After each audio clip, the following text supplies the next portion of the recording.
Liton PSL 2025-এর জন্য Zimbabwe test miss করবেন। আসন্ন পিএসএলের জন্য লিটনকে সম্পূর্ণ এনওসি দেওয়া হয়েছে।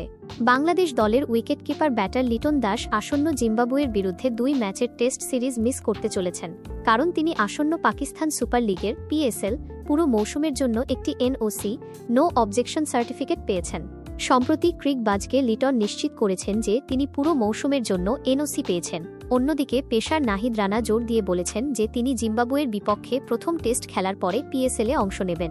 জানা গেছে কাজের চাপ ব্যবস্থাপনার কারণে রানাকে আংশিক এনওসি দেওয়া হয়েছে। লেগ স্পিনার রিশাদ হোসেনকেও সম্পূর্ণ এনওসি দেওয়া হয়েছে, কারণ তিনি টেস্ট দলে নেই।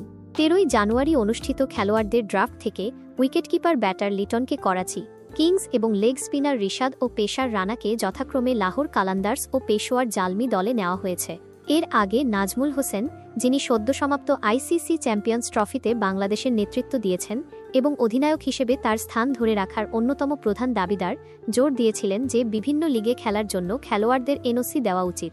ফ্র্যাঞ্চাইজি ক্রিকেটের বিপরীতে জাতীয় প্রতিশ্রুতি নিয়ে দেশের ক্রিকেট অঙ্গনে আবারও আলোচনা শুরু হয়েছে, কারণ আসন্ন পাকিস্তান সুপার লিগে বিভিন্ন ফ্র্যাঞ্চাইজি দলে নেওয়া বাংলাদেশের কিছু খেলোয়াড় ঘরের মাঠে জিম্বাবুয়ের বিরুদ্ধে 2 ম্যাচের টেস্ট সিরিজেও অংশ নেবেন বলে আশা করা হচ্ছে। টেস্ট সিরিজ এবং পিএসএল একই সময়ে অনুষ্ঠিত হবে, কারণ বাংলাদেশ এপ্রিলের দ্বিতীয় সপ্তাহ থেকে টেস্ট সিরিজের প্রস্তুতি শুরু করবে বলে আশা করা হচ্ছে, যেখানে পিএসএল 8 এপ্রিল থেকে 19 মে পর্যন্ত অনুষ্ঠিত হবে। 2 ম্যাচের টেস্ট সিরিজটি 20 এপ্রিল থেকে 2 মে পর্যন্ত খেলার কথা রয়েছে।